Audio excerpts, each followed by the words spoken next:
Okay, I'd like to call to order the City of Calabasas Library Commission meeting on Monday, April 5th, 2021. Sarah, would you please take the roll? Sure. President Faulkner, Here. Vice President Pangarliotis, Present. Commissioner Lee, Here. Commissioner Gonzalez, Here. Commissioner Scheer,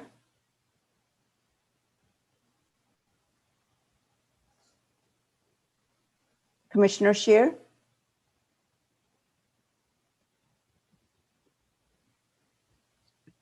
There it is. Hi. Right here. oh, hi. Commissioner Aronson, Present.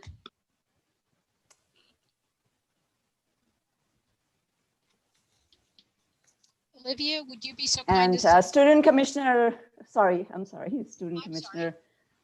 Here. Hi, here. Hi. Olivia, would you be so Okay. good as to lead us in the Pledge of Allegiance? Sure. Okay.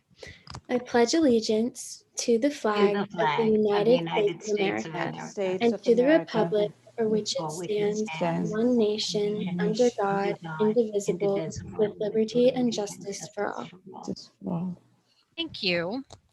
Next on the agenda is the approval of the agenda. So moved. Thank you. Do we have a second? Second. And please, I think this is appropriate. Raise your hands if you're in approval. Aye. I don't see everybody on screen, but Sarah, do you see that everybody's saying in approval? I don't, so maybe Well, it's better let's- if I just call the roll call. That would be great. That'd be great. So President Faulkner, I approve. Vice President Pangarliotis, Approve. Commissioner Lee, Aye. Commissioner Gonzalez, Approve. Commissioner Scheer, Approve.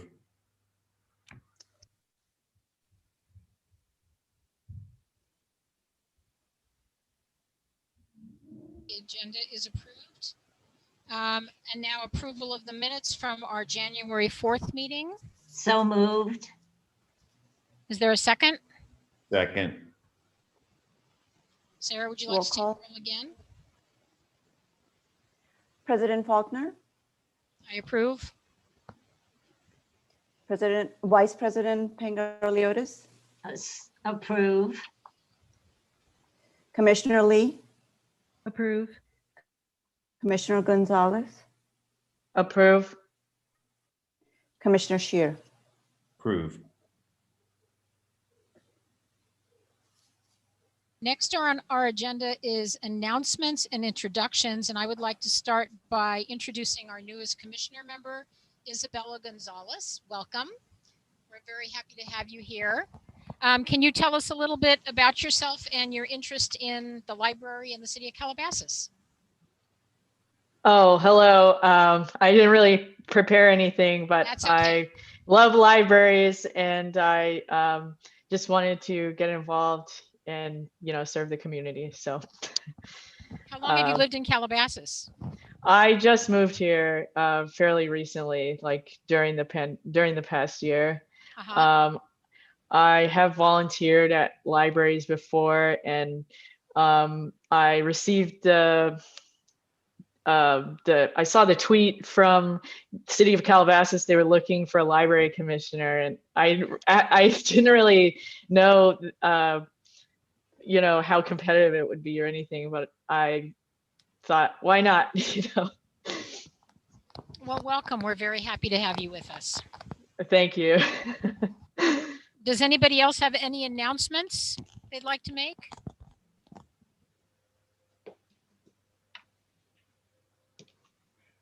Not seeing any. Next would be any oral communication. Michelle, Yes. Just, I was raising my hand. Oh, I'm sorry. Oh, that's okay. That's okay. I just, on behalf of the city of Calabasas, the city of Hidden Hills, we wanted to wish Calabasas a happy 30th birthday. And also wanted to celebrate today's the first day of National Library Week. So Very nice. Anybody else have something? It's hard to take notes and watch the screen at the same time. Any oral communication or public comments? There's none. There are none. Okay. We are just whizzing through. Any other announcements?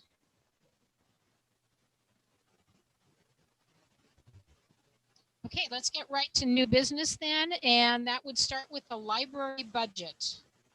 Barbara, can you fill us in? Actually, we have a guest tonight, Ron Allers, who is our finance director, the city of Calabasas, and he prepared the report and he'll just go over it and answer any of your questions. Thank you. Good evening, everybody. I wrote a report, as you all have in your packet. It has a number of different spreadsheets on it, and I thought I would share my screen if I am allowed to. Can everyone see this? Yes. Okay. Great. So the library fund here at the city of Calabasas, you actually have your own fund. So if you want to think about it, you have your own accounting for everything that deals with library costs. You have your own cash and payables and receivables and everything that deal it like the library would be its own separate company. I broke it out, and you have about a 20-year history. So I'll go quickly through the history of this. Starting out here in 2001-2, you can see that you started off 20 years ago with a little over $1 million in cash, which is great. Our fund balance, as you see down here at the bottom of the page, is roughly equal to cash at $1 million, which is pretty much the way it works for the library fund. Is cash pretty much is close enough to fund balance. If you want to think of it, fund balance is your reserves, and there's the only restrictions you have on your reserves is that they have to be basically spent on library costs, library expenses. Same way with your cash. As we go down into the next page, you can see all the different revenues. Main revenues for the library fund are the property taxes. And then we receive an annual contribution from Hidden Hills from their library funds as well. That didn't start till later. And the history of this fund is actually very good. You generally have a surplus every year. You can see that here near the bottom of this page where it says surplus or deficit. And you can see $127,000 in surplus and 184. And then we start having some deficits here. And that's mainly due to the building of the brand new building that the library has, and dealing with debt service and capital expenses. So the deficits are not anything to be alarmed about. They were anticipated, is my guess, because of the construction of the building. And that's why you have all those red numbers there, is that we were actually building a very nice facility to house all the library services that the city does. So getting back to more recent times, you can see in 13-14, we basically had $9,000 in cash. You can think of that as you had zero cash. We spent all the money that we could on the library facility and outfitting it. And then our cash starts increasing it. And as of last year, at the end of 2019-20, you can see the detail here of $2,251,000 in cash. Very good, very strong position of cash. It's actually it's about the same as your annual operating expenses, which is excellent. If you want to think about it, you have 100% reserves for your operating costs. So the library could go one full year without receiving any money and still be operating.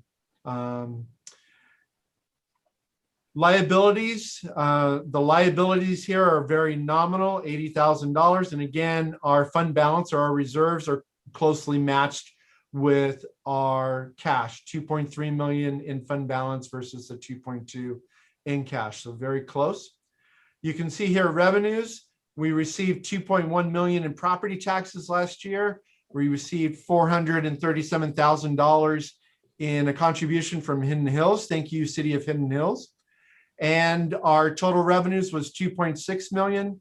Total expenses last year was 2.4. So we had a surplus of $231,000 for the, and again, our fund balance or our reserves is at 2.3 million. You'll notice here a transfer at the end of last year of $250,000. That transfer went to a fund called the Library Replacement Fund, which I will talk about a little bit later, but it's to basically help with the capital infrastructure of the library. As we transition into the budget for this year, 2021 budget, you can see that the revenues are coming in line with the budget for this year. Our expenses are trending as well in line with the budget. And you can see that estimated, we will probably have, the estimate here is $188,000 negative. More than likely, we will end up closer to zero. I had budgeted a lot of the expenses in line with the budget. And as you know, with the library facility not being open to the public, but we are still providing services, there are reduced costs because the library facility is not open to all the patrons. So we will probably be closer to zero, but this is just putting in the budget for that. The next one is the Library Replacement Fund. This fund started in 2011-12, and with a contribution of $500,000 that you see here in revenue, that came from the library fund. We contributed another $250,000 last year. So it has $750,000 contribution from the library fund, and it's earning interest. This fund it's basically for setting aside money to replace major infrastructure at the library building.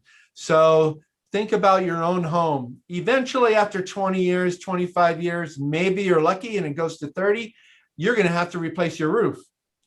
The same way with water and sewer, electrical, those things do not last forever. And the major infrastructure can cost a lot of money. The roof on the library building, if it had to have a major retrofit on it, it would easily be over $100,000. It could be $250,000 just for the roof. The same way with the HVAC system, or if you want to think about it, the air conditioning and heating system of the library, that's also well over 10 years old. It will probably need a major refurbishment, if not an outright replacement, sometime between year 20 and 25. Again, that will not be $50,000 or $75,000. That will be in the six figures. It will be over 100. It's actually in combination with the city hall and the senior center, that infrastructure. So that will be shared among everybody whenever that happens. So all this fund is doing is accumulating money specifically to go for library replacement, major infrastructure for whatever is needed there. If something gets damaged, if we have a major leak in the roof, and we actually have rain in California, and we don't discover that leak for a few years, that can. I've been a part of other cities where all of a sudden you're dealing with damage and you can't believe you replace a beam that's a structural beam with all the engineering costs and so forth. You easily get up above 50,000, and depending on how extensive, again, you're back into six figures. So this money is just setting aside funds specifically for the library facility and not any others. So we will be contributing annually that $250,000 into this replacement fund, so that when the library ever needs any kind of replacement, we will not need to go hunting and searching for the money. We will just go to this fund. We will go to council with the estimated cost. They'll approve a contract for the replacement of whatever infrastructure is needed, and off we're going. And we don't need to sit here and wring our hands and figure out how we're going to come up with money to do whatever kind of replacement is required. There is nothing budgeted currently for anything regarding library replacement, but the money is sitting there, it's earning interest, and it's being set aside for that building. So with that, that's kind of my general overview. I can answer any questions that you may have about cash or reserves, property taxes, expenses that you may have, commissioners. So I'm available. Thank you very much for listening. I have a question on the library fund. Is it, it's earning interest? Is it sitting in a CD or savings account, or what type of interest are we getting out of that? We're getting less than 1%. It is sitting in the citywide pool. So the city has about $39 million in cash, if you will. So part of that is up at the state of California, their local agency investment fund. That is earning 0.58%. I think the last time I saw it, woohoo, about 0.5%. The other monies are invested in different corporate bonds or CDs. A lot of those CDs and corporate bonds have a term of 5 years or 4 years. And right now, I'm lucky to get 1.2% on a new 5-year bond. So those CDs and corporates are a little over 1%. We will probably earn this fiscal year somewhere just shy of 1%, 0.9 something. So that's where it's invested. I have to follow California government regulations and laws on what I can invest in. So I cannot invest in Netflix or Tesla or shiny gold or platinum. And I am limited to a term of 5 years. So I cannot go out and buy a 6-year bond. I can go out and buy anything that is 5 years and less. And I am restricted by city to purchasing investment grade bonds, and limited by how much I can invest in corporate bonds versus federal bonds versus state bonds or other city bonds or other state bonds, so and so forth. Like I could invest in state of California bonds or University of California bonds. I have not done that here, mainly because they're too low of interest. But that's what we get to invest in or are allowed to invest in. And consequently, we're earning a little under 1%. Thank you. I have a question about we received a proposal for the reopening plan. And I'm wondering if that's been taken into account on this 2020, 2021 budget yet. If, yeah, that's included in this document we're seeing. It's not specifically included, but you have, since the library has been closed to the outside world, to patrons, there's a decent amount of savings that are enlisted in there, both in salary and benefits and other operating costs, that there is no concern that you will not have enough budget to meet those reopening costs. Okay, thank you. Can I say something? For some of our cleaning products and wipes and all that, can we still use CARES funds for that?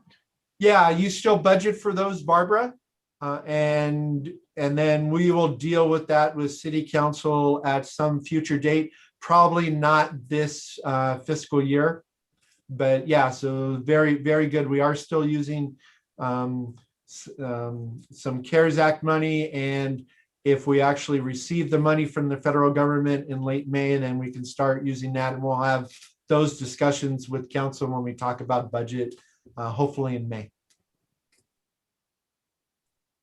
Ellen?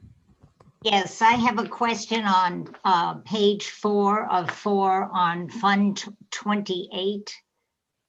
Under revenues, it's the third one from the bottom, 490-10. It's showing $4,300 in the 2021 budget, and the actual is 0. I'd like to know what that 4,300 is for and why there was no transfer of that money for this year. The transfer for general fund, transfer in general fund is when there are activities that the library fund has that is basically subsidized by the general fund. So there hasn't, as you know, there has been no events this year and no activities going on. So we will probably have 0 at the end of this fiscal year as well. As you see, last year there was $6,100 in 2019-20. In 18-19, there was 0. So it just depends on the activities that are being absorbed by the library fund that should be paid by the general fund, and then the general fund comes in and pays for them by year end.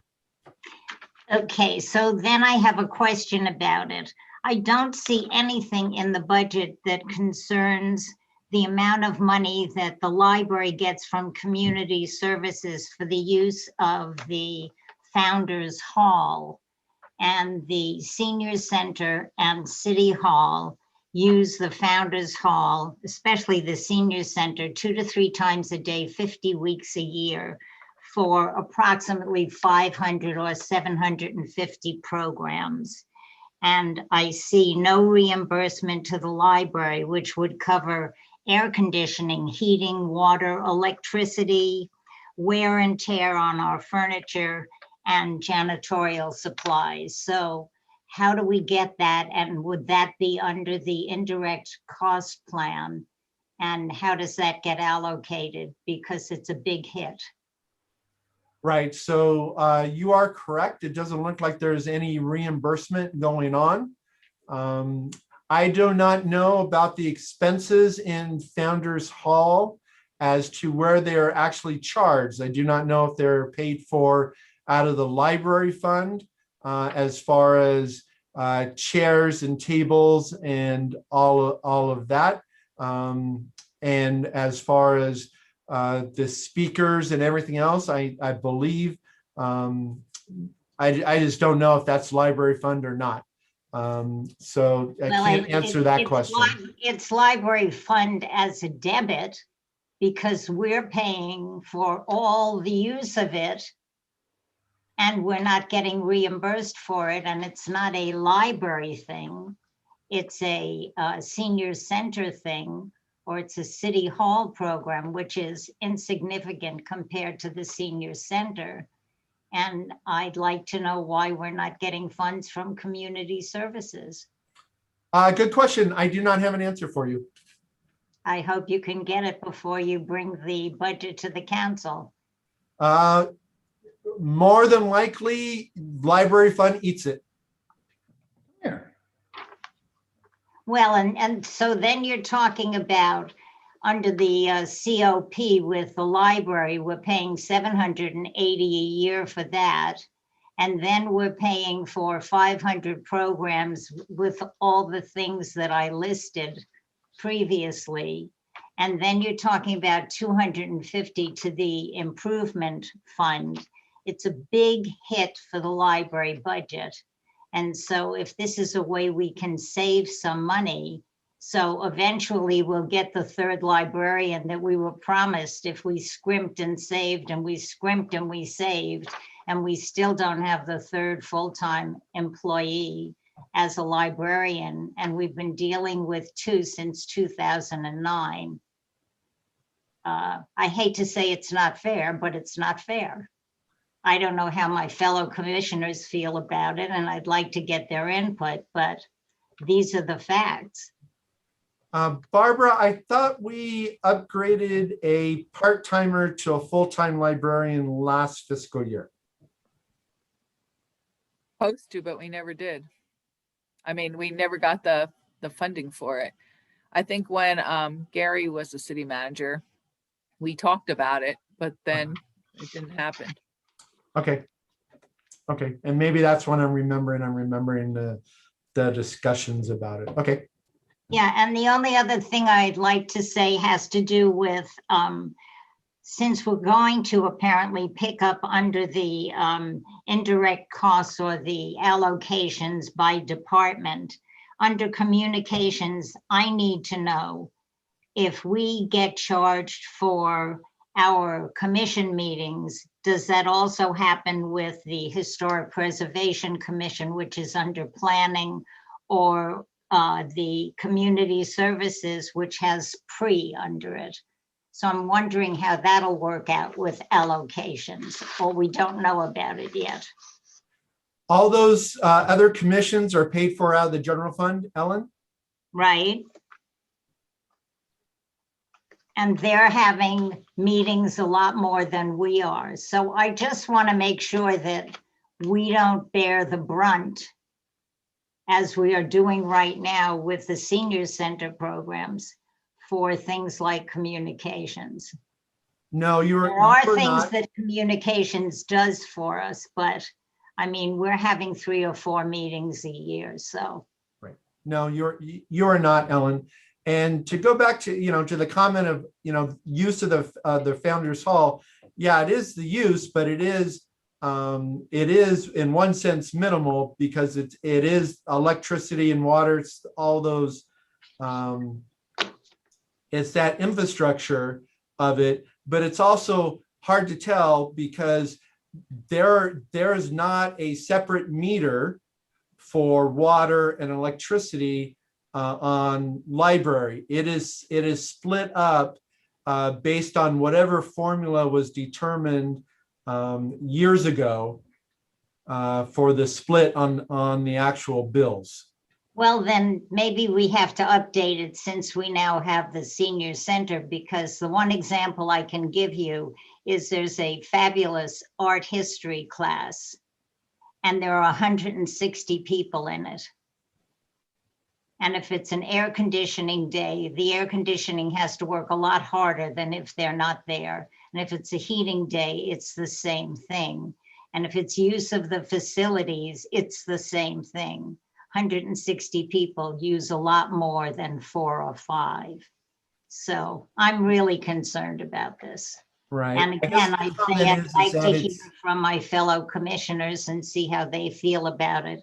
And Isabella, I don't expect you to understand everything that's going on because this is your first meeting, but the other commissioners have been on board for a while.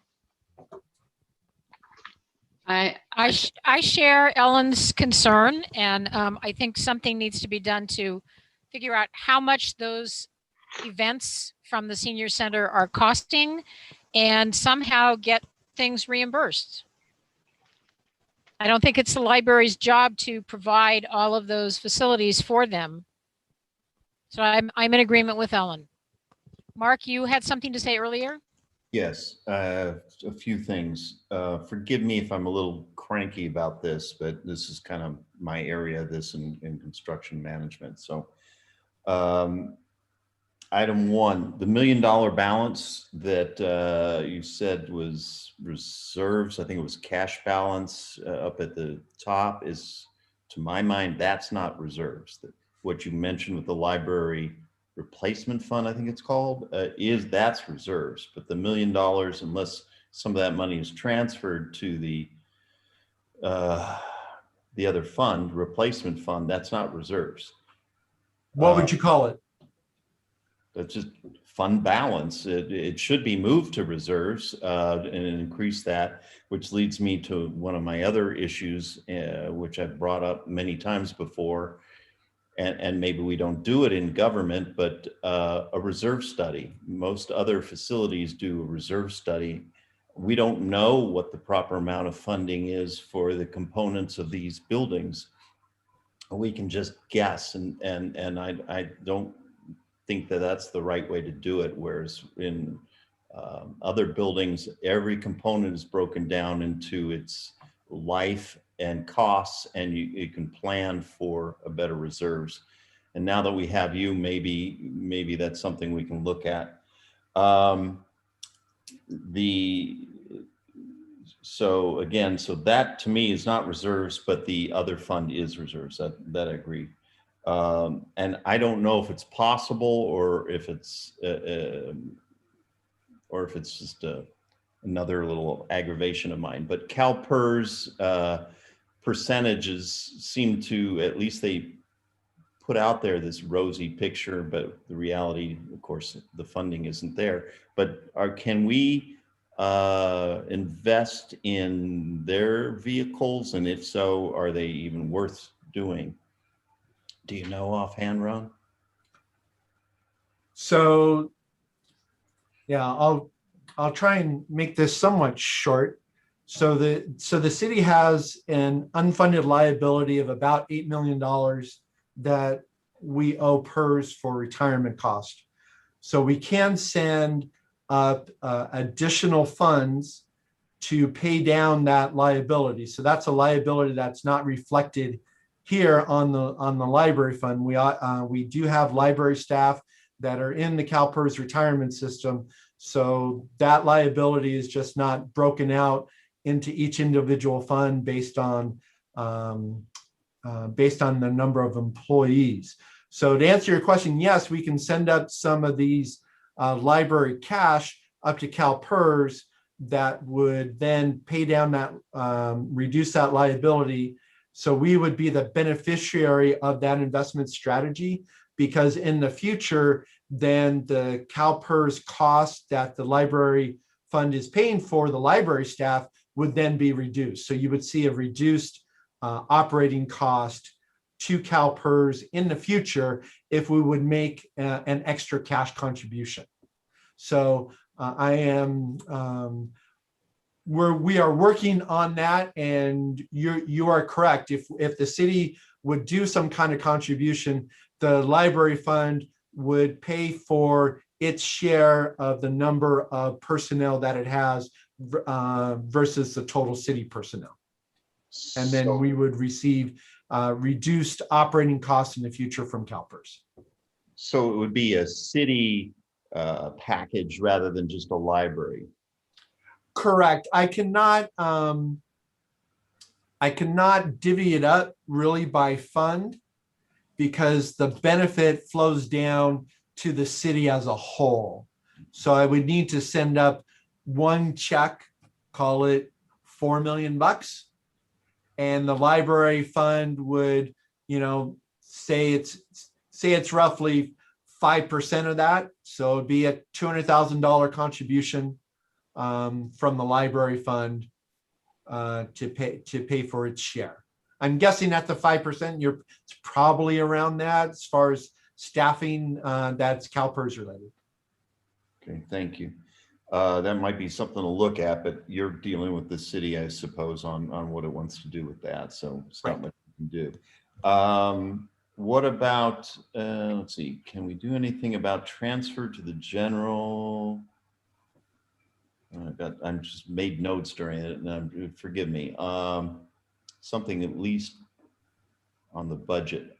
The transfer that somebody was talking about, I think Isabel was talking about, as far as the transfer to the city of that $250,000. Is there anything we can do about that? And it's not budgeted here, and yes, we may have money to cover it, but it'd be nice to have it in the budget if we know it is happening. If they haven't approved it yet, then maybe we can't, but we can, and then maybe we can protect the library funds. So not only are we not getting reimbursed for costs that Ellen had mentioned, we're going to be paying the city $250,000 to help the whole city's budget under these times. I get that, but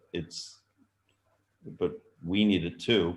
And as was mentioned, we don't have that third librarian full time.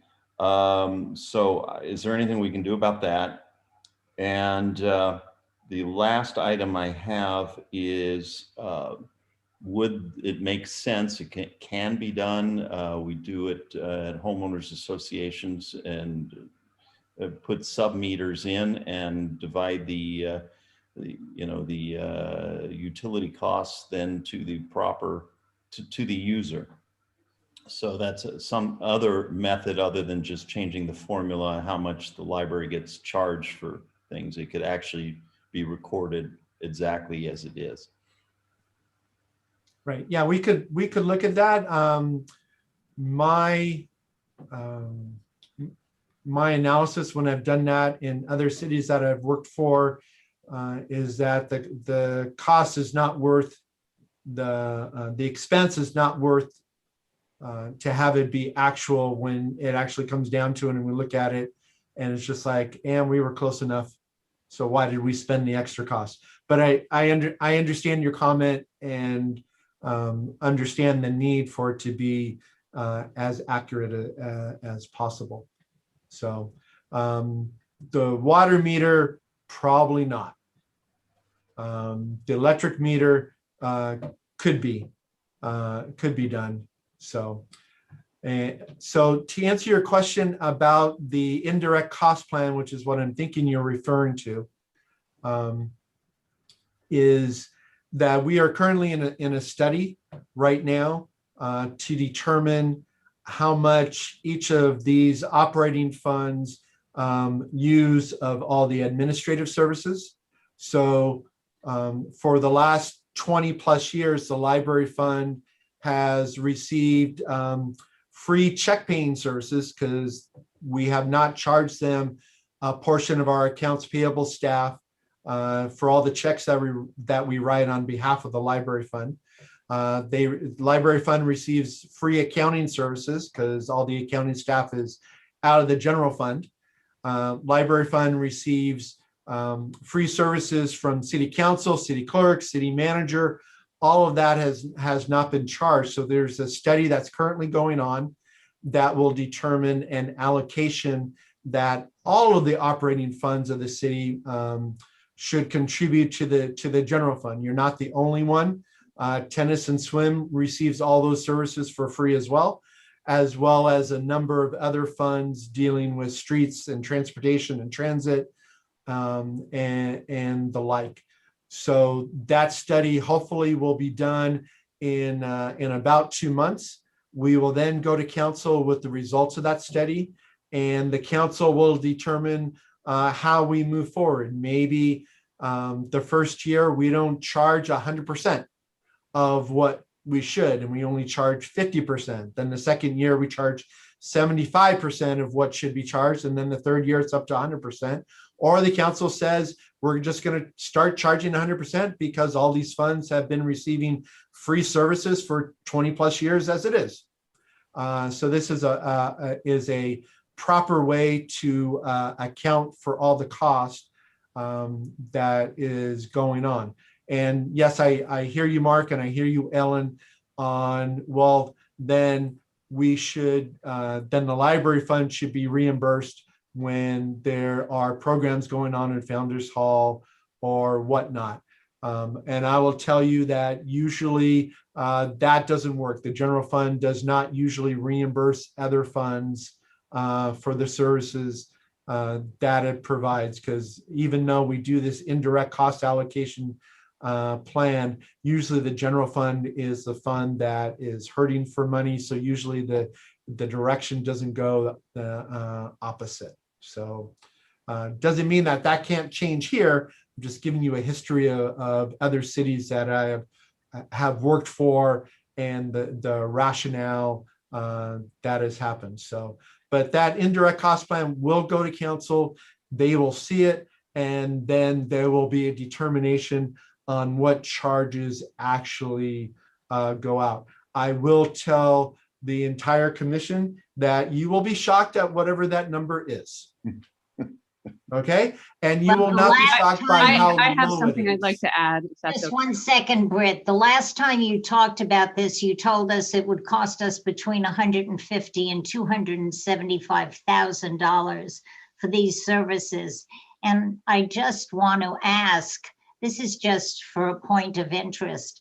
When do we get to the point where we're paying so much of this money out that we need a justification of the money because we can't run the library the way we want to and the way the citizens of Calabasas want the service? I'm sorry, Britt, go ahead. I'm sorry, Ellen. I actually completely agree with you. You know, my concern as the ex officio member from Hidden Hills, you know, for many, many years, we've assumed payment for a portion of the work with the finance department, the city manager, human resources, communications, the building utilities, even when they've been used for all the other entities. And, you know, being that the library is funded by property taxes, you know, that makes sense. But I want to be very clear that the Hidden Hills property taxes do not go towards indirect cost items. According to our MOU, it's very restrictive in how the funds are being used. So when you discuss, you know, the Hidden Hill Library funds, which, you know, are close to $500,000, none of that can be applied to any of these indirect cost items. So I just feel like that, number one, needs to be recognized, because that's a big amount of money off of your line that you have there. It is not to be used for these items. And so, you know, when you're talking about, you know, we're spending about $150,000 a year in building maintenance, I think that it would behoove us to understand if $25,000 of that is towards bathroom items for the Founders Hall because of all activities. And, you know, it can be a significant amount of money. And I do understand how it's hard, the way that you're explaining, to possibly separate that out. But when you're talking about tens of thousands of dollars, I think it's worth it. Also, in addition, you know, again, recognizing that hundreds of thousands of dollars of this budget that you're talking about cannot be used for these items. So I just feel like it needs to be recognized, and it needs to be said on the record about what Hidden Hills contribution is to that. But yet, you know, because we're not going to be making that, yet we do have our concerns. So that's just my commentary.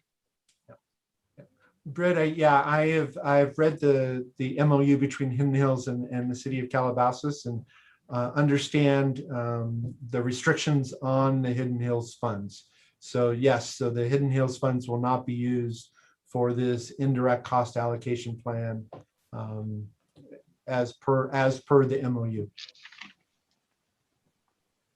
So if it's so that gets subtracted off if it becomes a percentage of our incoming funds. Is that correct, Ron? Can you say that again, Mark? Sure. So let's say we get 2 million a year, and of that 2 million, the 400 and change from Hidden Hills. So we actually are at 1.6 million. And if the city was to take a percentage of that, of the gross, in essence, it would be of the 1.6, not of 2.0. Right. So the city actually receives a little over $2 million itself in property tax for the library fund, and Hidden Hills contributes about $450,000, give or take. So right. So the indirect cost plan would come out of that $2.1 million that the city of Calabasas receives itself.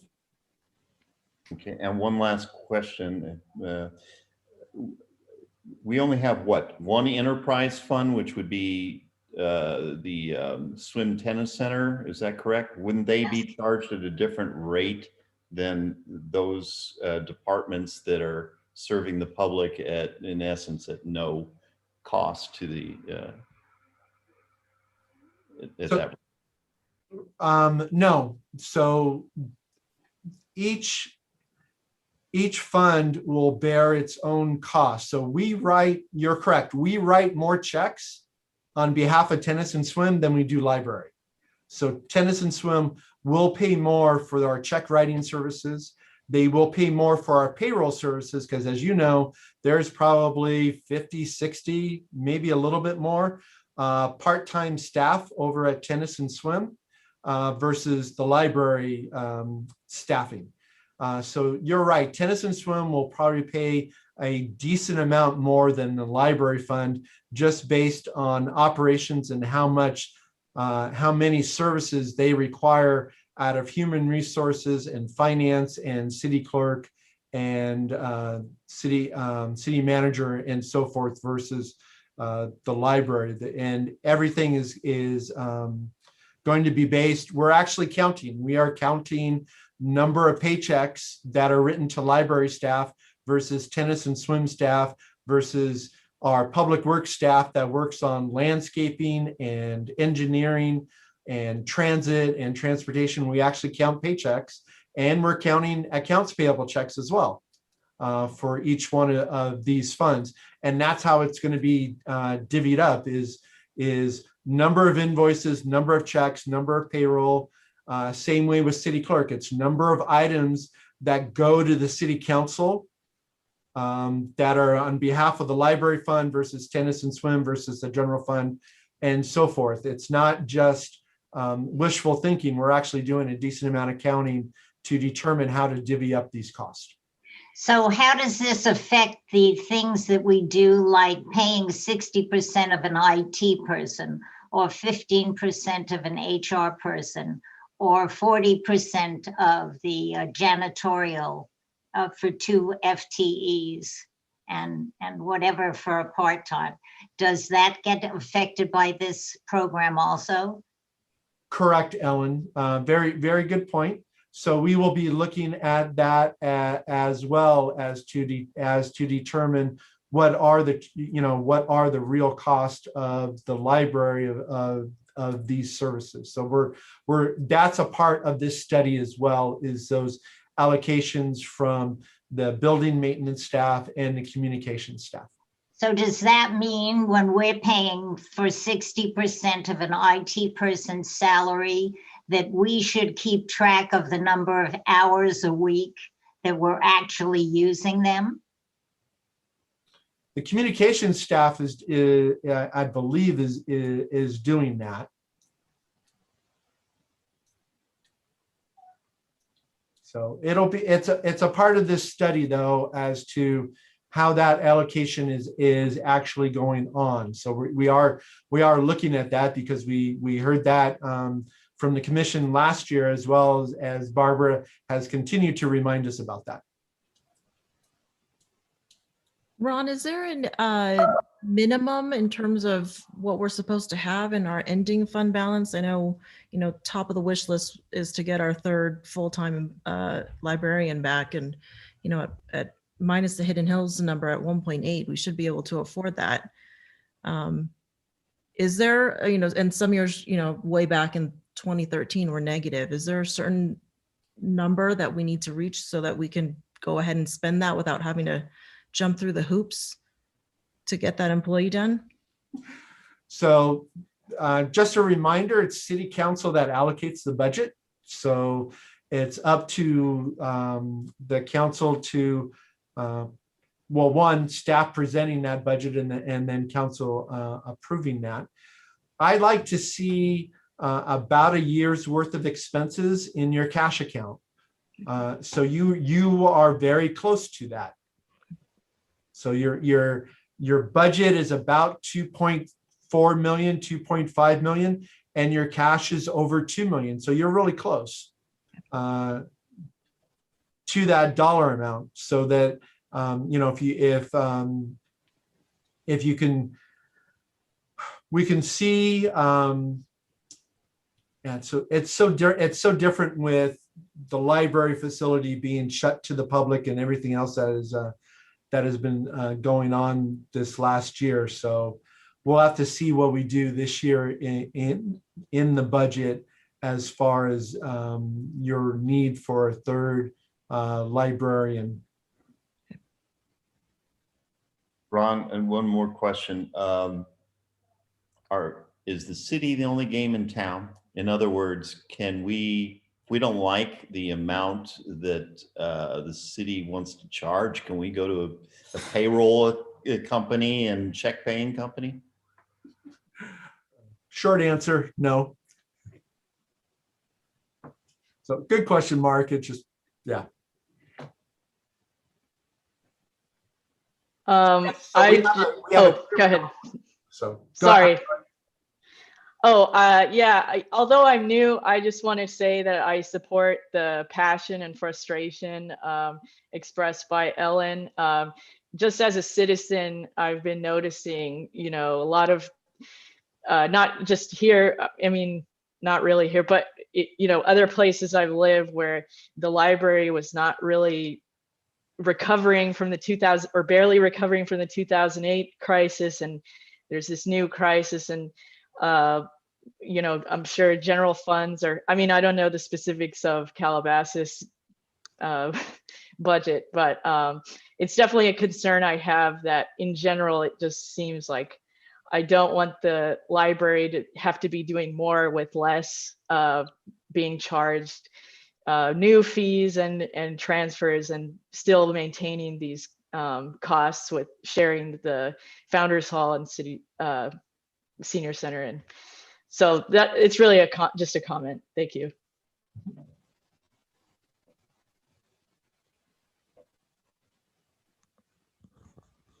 Any other comments or questions? Thank you, Ron. you are welcome. Thank you, Ron. Thank you. Thank you, Ron. Ron. You're welcome. Okay, moving forward, next on the agenda is the library reopening plans.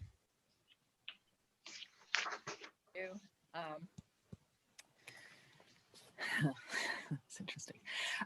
So as you know, the library building's been closed since March of last year when the pandemic struck. And, the staff came right back and continued to work and put all our programs online, and we started the appointment-based checkout.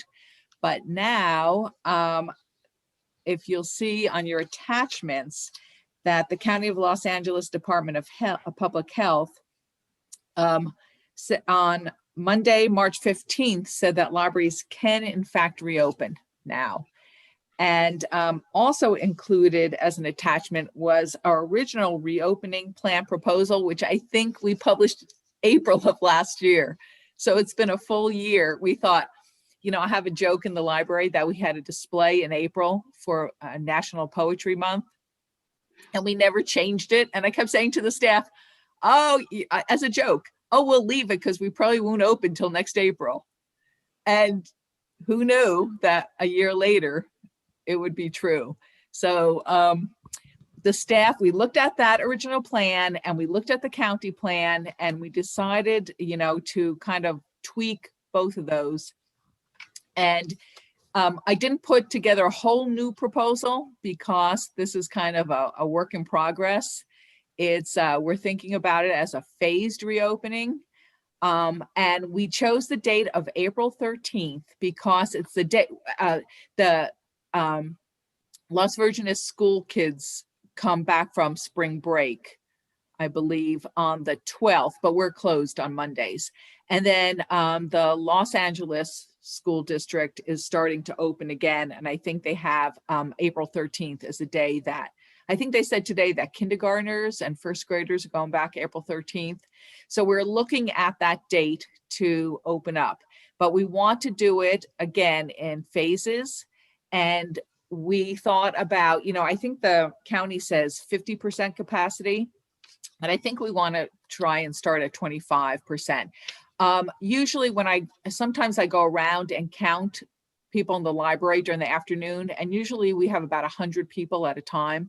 So I was thinking that we'd start with 25, and just, staff is always there from 9 a.m. on, but I thought we'd just have opening from Tuesday, Wednesday, Thursday, and Sunday from 1 to 5 for an hour at a time, and it'll be a grab and go. We're taking away all the chairs.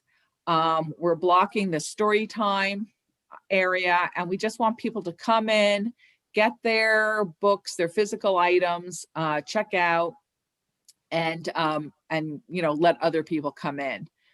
I'm not sure the mechanism for how we get people out after an hour, but we'll stand there, at the beginning, I'm going to stand there with a little clicker and click the 25 people in. I don't think people will stay because there are no chairs to sit down at, except for the computers. We're going to have 4 computer stations for the adult area and 2 for the children's area, because I know that's been a problem. We've had people from the community say there have been some seniors that said they haven't used a computer for a year since we've been closed. So I want that available to people, but everyone's going to be socially distanced in the computer room. We'll have people be able to go on for an hour, and then we have an Envisionware system where it just turns off after an hour, and they won't be able to get back on until the next day. So we'll have everything cleaned. We have the plexiglass up. We will have little decals, indicating 6 feet. What else do I want to say? We should have that mobile app also. I don't know if you recall that I've been talking about this mobile app that we've been working on with our ILS. So people will be able to check out books themselves on their phones. They'll take a book if they go in the library and scan the barcode, and it turns off the RFID. So we can have, we don't even have to touch their items. We'll have the same thing. We're going to have carts out. So if people touch things, we'll ask them to put it on a cart so that we can quarantine it still for the 72 hours. I know. So the other days on Friday and Saturday, people have really liked our appointment checkout. So we're going to do a hybrid. We're going to have those days just be appointment checkout for people who are still nervous about coming in and being with other people. We're going to continue all our programs virtually until we get the okay that people can meet in groups again. And to that end, we're going to some of us will still have to work remotely when we do the programs. For instance, Carolyn, we have a big firewall at the library where, we want to make sure she can get people on online through Zoom and all that. Let's see. We also created a new rules of behavior for the phased reopening. And they're the type of things that say, wear a mask, don't come in if you're sick, use the hand sanitizers, please just stay for an hour, kids have to stay with their parents, those type of things. And then communications department is going to do a PSA for us on the rules and how you should act at the library. So I am recommending that you approve our reopening plan, if you so desire. But do you have questions? I have a question. Sure. Who's going to be doing the disinfecting of the library that's used? Is it going to be your staff going away from their normal jobs to be doing that? I had a meeting with John Bingham, who's in charge of the maintenance crew. And he's moving their part-time person who used to work early in the morning to 1 to 5 and is supposed to go around and clean. They said, I don't know if you know this, but they want to bring everyone back to City Hall too in May. So they're doing they have like they're not hazmat, but they come in kind of hazmat suits and do a deep cleaning before. So we're asking them to do that before we reopen. But a lot of we do have facility maintenance staff that we hope will clean. And also I'm hoping, we're going to put signs up. You will have wipes in the computer room and in the bathrooms, and ask people to, wipe down the computer when you first get on and wipe it down when you leave. So I think people have to be responsible for their own safety too. But we're not getting additional staff, if that's the question you're asking. That was my question, whether you're getting No, we are staff. not. Third Okay. librarian can do it.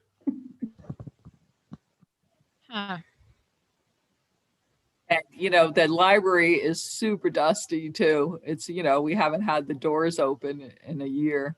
So there's lots of dust. So we do need it deep cleaned, I think, before we have people come in. I have a question. It's not really, I guess, about a specific policy, more like a courtesy kind of question. Because there's only 25 people, I would hate to be taking a spot kind of from a senior or a child. Just as a courtesy, would you recommend that I continue using those to go, the days that will still be for to-go services, or I don't know, maybe should I wait a couple weeks and call? I don't know. That's a good question. This is all, we're all a little bit nervous because we don't know how this is going to work. But I do have meetings every other Friday with library directors from the area, like Simi Valley, Ventura County, Moore Park. And Moore Park has opened. And they said they had a limit for 25. And they said they never get more than 19 people in an hour. Okay, So, that's good to know. Yeah, we'll see. I don't want to boot people either, I hate people waiting in line, but I think we'll see. And of course, this is just a phase one. If all of a sudden everybody is vaccinated next month and everything opens, then we'll change that too. Thank Yeah, you. but what happens if I'm at the new book area and I leave it and then another person comes? I've touched several books before I've decided which ones I want. Who sanitizes those books so that my hands have not gotten on the books and Isabella comes and she's touching the books that I touched, for example? Well, that's a good question. So we're asking everyone in these rules of behavior to please sanitize your hands. We have sanitizing stations at the front, all around the library now, where you put your hand under and get the Good. stuff, whatever. And then, but that's the thing. We ask you in these rules of behavior, if you touch a book, put it on this cart, and we're going to quarantine it for 72 hours. So it's kind of like first come, first serve. If you see a bunch of books, you touch I'd like to make a motion to approve phase one of the library reopening. Ellen, can I just, sorry, I just had a couple of questions for Barbara, if that was okay. Sure.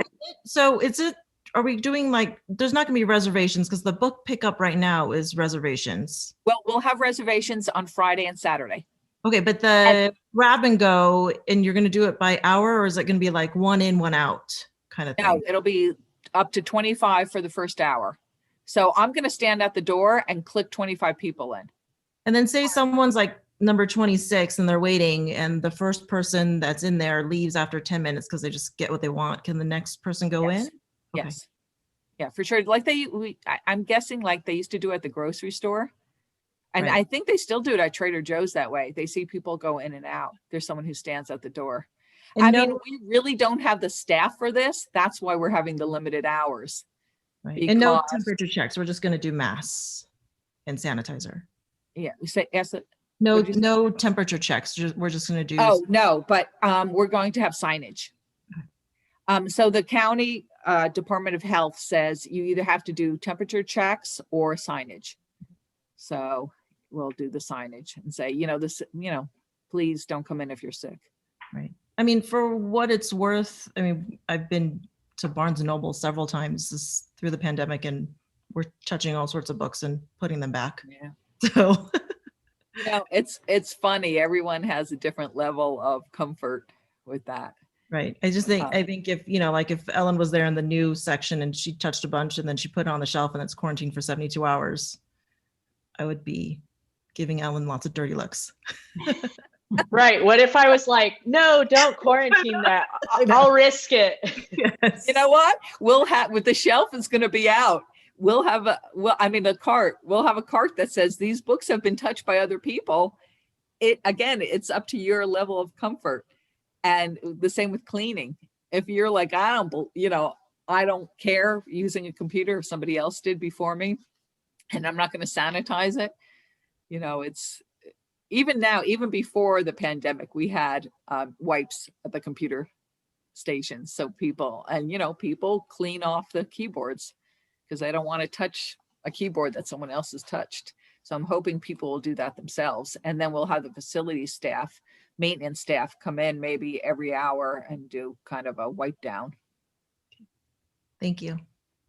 We need a second on the motion. Well, I'd like to ask a quick question too, because I do have a concern about the 72 hours. How is that? Because most of these surfaces, they said were, within hours that it's okay. So They have the libraries in general. I think it's I don't know who does it, if it's national or the state, has this thing called the realm study, and they change it all the time. So I'm interested to see what that is. I kind of agree with you. I mean, I pick up the paper outside and read it. I don't quarantine the paper myself. But I think this realm study just, there's different things. If the books are stacked, it takes longer. If they have plastic covers, it takes longer for the germs to leave, but I think unless someone sneezes on it at the library or coughs on it, I think just touching after they've sanitized their hands. So we'll look into that. We'll see if I know the circulation staff is a little nervous because they said we don't have enough carts to quarantine all the books that are touched for 72 hours. So that may change. I just have a quick question too, and it's more of what happens if, what happens if someone doesn't wear a mask? What happens if they refuse to leave? What staff is in place to deal with that? Is it security? Because clearly I would hope that library staff wouldn't have to deal with, aggressive or disagreeing patrons. What's the plan on that? The plan is just the same way we deal with people who don't follow the regular rules of behavior. Is, we ask them nicely first. In fact, we just got a kind of a sheet from the state saying, here's what you should do if someone doesn't wear a mask, that type of thing. There's all these different scenarios, but we don't really have any security in the building. So we would have to call Securall, which is our company that comes and does patrols. Or if someone gets violent, I suppose we'd have to call the sheriff. But we're hoping that we can just say, look, if you don't want to wear a mask, we have this other service. We have an appointment service. So if you don't want to abide by our rules to come in by wearing a mask, please, come, call us for Friday or Saturday, and we could put the book outside for you. But I know staff's nervous about it. We'll see. When I go to the public library directors meetings, we have all library directors throughout the state. We meet every week. There's been a couple incidences where people have had problems, but most library directors said everybody's patrons are really happy to be back. So most people abide by the rules. Are you going to be providing PPE for customers or for clients to come in, like a box of masks available or gloves or anything? Not gloves, but because we have the sanitizing stations for their hands. But I'm not really advertising this because I want people to have their own masks. But if they simply forgot, yes, we will have a box of masks. Okay. Is there a second to the motion? So moved. Okay, so there are two motions to approve the reopening plan. Sarah, are you still there? Yes, I am. Could you do a roll call, please? Of course. President Faulkner, Approve. Vice President Pangarliotis, Approve. Commissioner Lee, Approve. Approve. Commissioner Gonzalez, Approve. Commissioner Shear, Approve.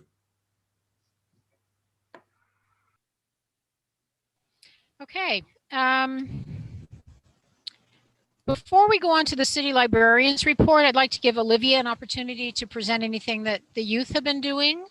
unless Barbara would like that at a different point. Oh, that's perfect. Okay, Olivia, do you have anything you'd like to share with us?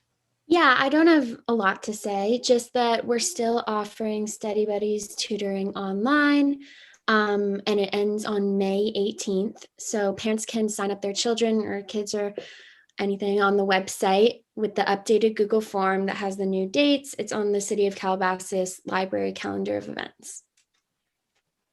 Are you having good participation from the high school students? Yeah, we have a lot of tutors coming in, and then we have a few more kids coming in than last semester too. So that's good. Wonderful. Well, I would like to thank you for being our student commissioner. I know it's a lot of work, and the services that you guys provide are really wonderful for our community. So thank you. Thank you so much for having me. Okay, Barbara, library update. What's left? So I sent you, well, it's on the agenda, the library statistics, and they're kind of interesting, I think. So we had 9,070 physical materials go out, 8,141 ebooks, and 13,074 e-audio. I didn't realize so many people liked audio, which is kind of interesting. Our streaming video, that's our Canopy service, 861 views. Mango languages, we just got that back. We didn't have that last year. We had a couple years ago, then we got transparent languages, and now we have Mango back. So 257 people are using that service, and 11,517 retrievals from the databases. And I'm guessing that's students, because those are research databases. And after this report, Carolyn's going to give a report on our new tech that's coming up. So that's 42,920 items have gone out since we met last time, January, February, March, which is pretty good. It means people are using the library. And again, we are doing the appointment checkout. And just in March, 425 people came to our front door and checked out physical materials. All are on, this is, Carolyn provided me with some statistics about our online programs. These are only for January and February. We had 18 recorded story times and 683 video views on Facebook and YouTube. The Writers Club had 2 Zoom meetings. The Study Buddies had 8 Zoom meetings. Teens, we have the Teen Library Council, TLC, and they had 3 Zoom meetings. For adults, we had 2 Zoom book club meetings for the Tuesday night one. And I have about 12, so 10 to 15, it varies. And just to talk about this for a minute, because it's on tonight. We've been working, libraries around the country have been working with PBS to promote the Hemingway documentary. So our book club read a Hemingway book, The Sun Also Rises, last month and discussed it. And then there's been a whole bunch of webinars on Hemingway. So if you're interested in that, you can find those online on our website. There's been 2 Zoom meetings for the Wednesday morning book club.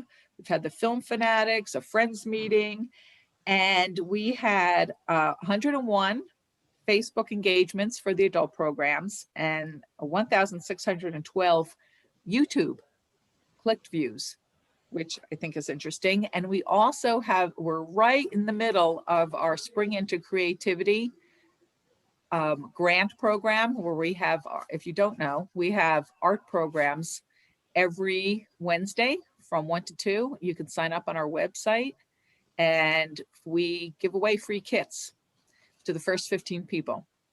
And so this Wednesday, it's diamond painting, which is kind of a cross between painting and cross stitch. And so you can look at our website and see all the different things we have. And I think, I just want to say one thing. I know Isabella had asked me about zip books. And when I talked to the state library has asked all library directors, they're supposed to be getting an influx of some federal CARES Fund money, and they want to know what libraries wanted. And so I asked, can we increase the zip book program? Because I think it only was for rural libraries and inner city libraries, but all the other librarians that were in my little group, we have breakout groups, were interested in increasing the availability of zip books, which if you guys don't know, it's, excuse me, you commissioners don't know, it's, they sent, instead of interlibrary loan, books are delivered, I believe, from Amazon directly to somebody's house. And then when the person finishes reading it, they give it back to the library and we catalog it and put it in the collection. So it's kind of interesting to do that. And I think that's it. So then if you don't have any other questions, the Carolyn could talk about the tech programs. Oh, I have a question about the summer reading program. I don't know if we're going to have another meeting before the summer reading program. Are there going to be prizes? Is there going to be a similar thing to last year where people donated gift cards, I think, or something like that? Sorry, I don't recall. You know what? Carolyn will talk about that because she and Jill are in charge of summer reading. But we're definitely having summer reading, and it's probably going to be hybrid too. At this point, we've just been talking about it, whether we're actually going to have some live events. So if nobody else has a question, Carolyn, do you want to talk about our tech stuff? Okay, just to talk about summer reading for a minute. We'll be using Beanstack. And it'll be online. We will have some paper ones that we'll give away. We did that last year, kind of a drive-through where we, Jill would make up a little bag and then give some of those out. But for the majority of it, it's going to be online. And we will, the prizes will be gift cards like last summer as well. We'll have more details about summer. Things will start going on the website at the end of May. And then more information will come out in June. It'll be all in the e-news. The June e-news will be filled with summer reading program information. So you can look out for that then.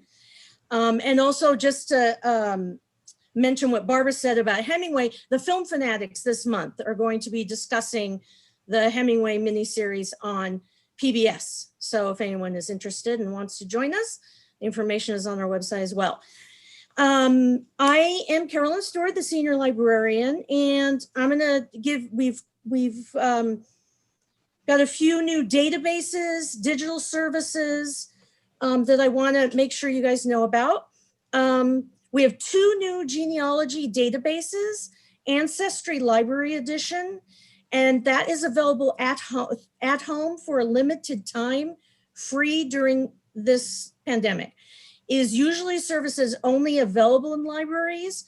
When we reopen the building, it will be available in the library. We don't have an end date yet. That's up to Ancestry, but it's not costing us any extra to have it from home for the time being for patrons to use, because obviously they haven't been able to come in. Heritage Quest is available from home and in the library. There are specific instructions on how to sign into Ancestry from home. It's a little different than just the click and log in with your library card. We have also added many free genealogy resources on our website for patrons' use. Everything is on our database page because these are considered databases. And the instructions on how to log into all of this is on our website. We've added digital magazines. We used to have magazines through RB Digital, but when they went out of business, Cloud Library has added news stand. So it's Cloud Library News Stand. And it's a separate app from the Cloud Library ebook and e-audio app, but the patrons can sign in just the same way as you do on the original app. It has magazines from the US and around the world, and they're adding more each month. Because this is a new service from Cloud Library, it is still a work in progress. So if anyone has any suggestions for magazines, they can send them my way, and I can send them to Cloud Library. We have downloadable comics and graphic novels from the Library Pass app, which is also owned by Cloud Library. Again, this was a RB Digital product that we now have through Cloud Library. There are many fiction, nonfiction, biography, graphic novels for all ages. This included is March by John Lewis, biographies on of Ruth Bader Ginsburg and Rosa Parks, the popular Big Nate series for kids, and much more. Like I said, all instructions to log into all of these services is on our website. My email is also all over the eMedia page. So if anyone needs personal help, you're welcome to email me, and I'll always help someone who needs help with these digital services. As Barbara mentioned, the app is coming soon for patrons to use. It's from our Innovative Interfaces Polaris, which is our integrated library system. You'll see that through our catalog. Our catalog is by Polaris. So they're the company that we're getting this from. The patrons will be able to find all materials in one place, like everything. eBooks, audiobooks, physical items, and they can check out the physical items from the app within the library when they're in the library. So besides the self-check, this is just going to be another way for them to check out materials without having to go to circulation, and that maybe people who are nervous about, with contact with people, excuse me. There will be many other features on this app that will be of help to our patrons, and we'll have more information about this when we introduce it to the public, and we hope that will be in the next few weeks. We hope it's going to be at the end of the month. I wish I could give you an exact date, but I can't. So it's coming, and information about that will be coming soon. Does anyone have any questions? Great report. I don't know if you want to talk about this, Carolyn, or I will. I forgot to mention about the fun fair, which was put on by the teens. Yeah, I can. Every year this was the 12th annual fun fair. The fun fair is, and some of you have been to it, I know. The fun fair is like usually a carnival-like event where we have face painting and crafts and games and all kinds of different things that kids can do all afternoon. And it's a fundraiser. It's organized and put on by the Teen Library Council, the National Honor Society from Calabasas High School, and usually other clubs. This year we had to modify things, but I didn't want to cancel it because we've been doing it for 12 years now. So we put together 200 bags of different crafts. There was probably about, I want to say 8 different crafts that the kids could choose from. And we had it out in the back parking lot in front of the senior center. And we had physically distanced tables throughout the parking lot. They could grab and go with the bags of craft if they wanted to take it home, or they could go to a table and spend about an hour doing the craft there as a family. And then we wiped down each table after each family, and we kept it going. We had as many people as we usually do. I didn't know how this was going to turn out. We had, I would guess, 150 people, which is about what we usually have for a fun fair. People loved it. I think people were just craving for an event to go outside and do something. So it was a huge success. My teen volunteers, the Teen Library Council, which Olivia is part of, are always fantastic about organizing and helping put on this event and other events. So it was a great event. So thank you. Congratulations.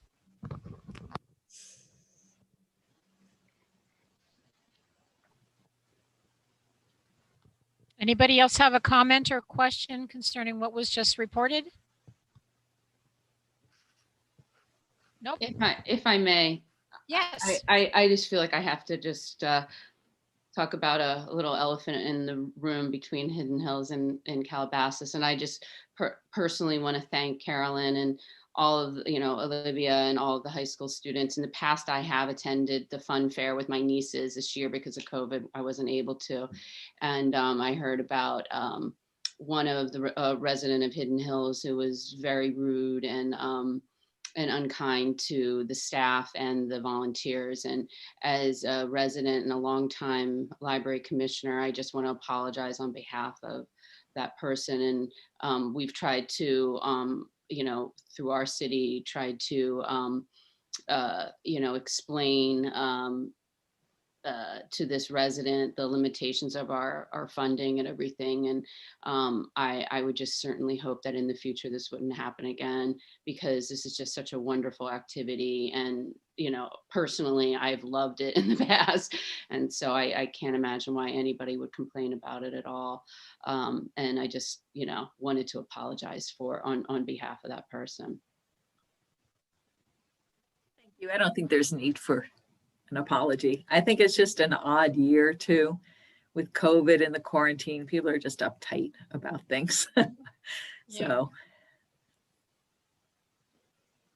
it's just embarrassing as, a community member to have that. So, and I know it's not about us, but it's such a great event, and you guys go so far out of your way to accommodate the community residents of, 2 different cities, let alone all of the surrounding cities that, pirate our services. And so it's just, you guys should be commended, not criticized in any way. And I just personally want to commend you and thank you so much for continuing on with these activities amidst all of these changing COVID restrictions. And literally that week, everything changed again. So, I just want to thank you for all of your transitions through this year as well. Yeah, I just want to say I appreciate that, but we're all good. We put on a great event, and we appreciate our patrons and the public for supporting the library. So thanks. And the teens who did all the work. Of course. Well, congratulations to everybody. Does anybody have any future agenda items they'd like to announce? I'd like to make sure that when the city is ready to present the budget, that we check very carefully to see what's happening with our money.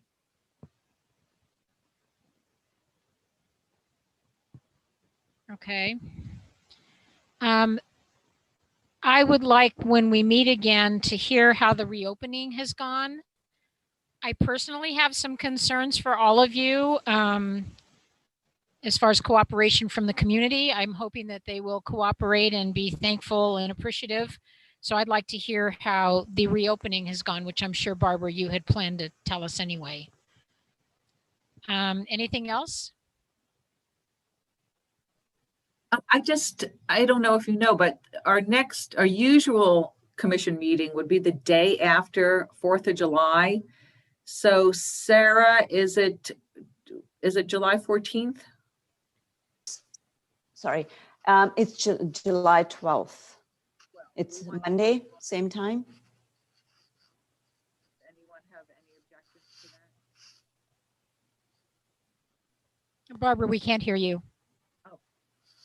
Oh, yeah, my computer is kind of dying. Do you have any objections to meeting on July 12th, the week after our normal meeting? No objections. No objections. No objection. No objection here. No objections. Okay. All right. So that would be our next meeting. If there are no further items, anybody else have anything else they'd like to add?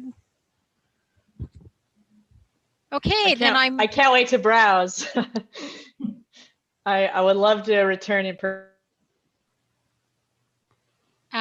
Okay, then is there a motion to adjourn the meeting? So moved. Thank you, Ellen. A second? Second. Sarah, do we need a roll call or can we thumbs up this?